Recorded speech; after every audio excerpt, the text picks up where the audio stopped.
Assalamualaikum warahmatullahi wabarakatuh. Perkenalkan, nama saya Ahmad Ridalullah, dari Prodi Sejarah Peradaban Islam dengan NIM yang berakhiran 23. Pada kesempatan malam ini saya akan membahas tentang sejarah situs Duplang yang berada di kawasan Arjasa, Kabupaten Jember. Sudarman Abdul Rohim atau yang lebih akrab dikenal dengan Pak Dur adalah seorang yang secara resmi pernah menjadi juru pelihara situs cagar budaya, yaitu situs Duplang itu sendiri. Situs yang dipasrahkan oleh BPCB, yaitu Balai Pelestarian Cagar Budaya di Provinsi Jawa Timur, kepadanya adalah situs Duplang. Kakek beliau berusia 84 tahun, diangkat oleh BPCB provinsi langsung pada tahun 1985. Meski demikian, surat keterangan yang diberikan padanya hanyalah sebagai petugas juru pelihara atau bisa disebut jupel ya, dengan status honorer atau sukwan. Nah, situs tersebut berada di tepat di atas tanah yang menurut Pak Dur adalah milik keluarganya, yang secara turun-temurun diwariskan hingga padanya. Jika melihat lokasinya, memang tempat tersebut banyak batu peninggalan masa prasejarah yang bersebelahan dengan rumah pribadinya. Bahkan sebelum secara resmi diangkat oleh BPCB, Pak Dur telah menjaga benda bersejarah tersebut. Bagi Pak Dur, menjaga batu-batu megalitikum ini bukan hanya sekedar tugas, melainkan sekaligus menjalankan amanah yang diberi oleh ayahnya. Oleh karena itu, pengabdian pada situs cagar budaya melebihi dari tugas yang diberikan kepada negara. Ikatan Pak Dur dengan situs Duplang tidak sederhana dimaknai dengan surat keterangan, tetapi jauh melebihi hal tersebut. Gitu. Yang pertama yaitu lokasi dan pengertian dari situs Duplang itu sendiri. Situs Duplang itu terletak di Dusun Duplang, Desa Kamal, Kecamatan Arjasa, Kabupaten Jember, Provinsi Jawa Timur tentunya. Situs ini merupakan salah satu peninggalan zaman megalitikum, yaitu prasejarah di Indonesia yang mencerminkan peradaban manusia di Nusantara pada masa lampau. Situs ini ditemukan di kaki Gunung Argopuro dan menjadi tempat penting untuk penelitian arkeologi dan wisata sejarah. Jadi yang kedua ya selanjutnya yaitu latar belakang sejarah.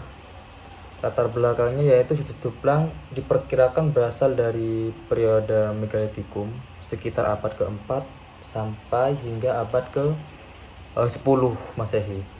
Masa ini manusia sudah memiliki percayaan, animisme, dan dinamisme yang berpusat pada penghormatan terhadap arwah leluhur dan kekuatan alam. Artefak-artefak yang ditemukan di situs Duplang memperlihatkan bagaimana masyarakat pada masa itu menggunakan batu sebagai media ritual, pemujaan, hingga tempat penguburan. Selanjutnya yaitu artefak di situs Duplang. Ada banyak artefak yang berada di lokasi situs Duplang. Yang pertama yaitu menhir. Menhir itu adalah batu tegak yang digunakan sebagai simbol pemujaan kepada leluhur, kepercayaan orang dulu ya tentunya. Batu ini dipercaya sebagai medium untuk menghubungkan dunia manusia dengan roh leluhur. Selanjutnya yaitu ada batu kenong. Nah, batu kenong ini batu dengan tonjolan di bagian atasnya yang digunakan untuk tempat persembahan atau simbol kekuatan. Terdapat beberapa batu kenong di situs ini yang memungkinkan memiliki fungsi berbeda sesuai jumlah tonjolannya. Selanjutnya yaitu dolmen, batu dolmen. Batu dolmen itu adalah batu yang digunakan sebagai tempat sesaji. Gampangnya sebuah meja yang digunakan untuk tempat sesaji atau sebagai penutup kubur. Beberapa dolmen di situs Duplang menunjukkan adanya kepercayaan bahwa arwah orang yang meninggal harus diberi penghormatan khusus. Selanjutnya yaitu kuburan batu. Tempat kuburan batu ini ya adalah tempat penguburan yang terbuat dari batu besar. Ini mencerminkan cara penguburan masyarakat megalitikum pada masa itu, di mana jasad diletakkan di dalam peti sebagai bentuk penghormatan kepada orang yang meninggal. Selanjutnya yaitu fungsi dari situs Duplang itu sendiri.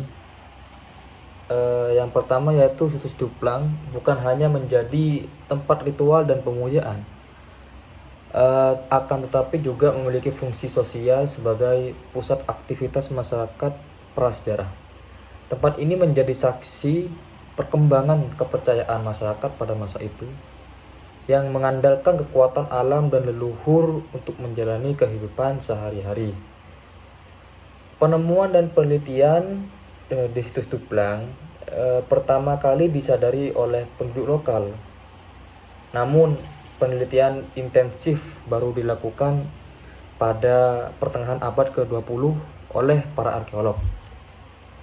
Dari hasil penelitian ini diketahui bahwa situs Duplang memiliki kesamaan karakteristik dengan situs-situs megalitikum di Nusantara, seperti situs Gunung Padang di Jawa Barat dan situs Sumba di Nusa Tenggara Timur. Selanjutnya yaitu kondisi dan pelestarian. Saat ini situs Duplang itu dijaga sebagai salah satu warisan budaya oleh pemerintah Kabupaten Jember. Meskipun demikian, tentang berupa kerusakan alam, kurangnya kesadaran masyarakat dan minimnya fasilitas di sekitar situs masih menjadi masalah dalam pelestarian situs ini. Yang terakhir yaitu signifikansi situs Duplang. Situs Duplang adalah bukti penting bahwa peradaban manusia di Nusantara telah berkembang jauh atau pesat sebelum era kerajaan besar di Indonesia. Artefak-artefak di situs ini memberikan gambaran mengenai kehidupan dulu, kepercayaan dan sistem sosial masyarakat prasejarah di Jawa Timur. Terima kasih.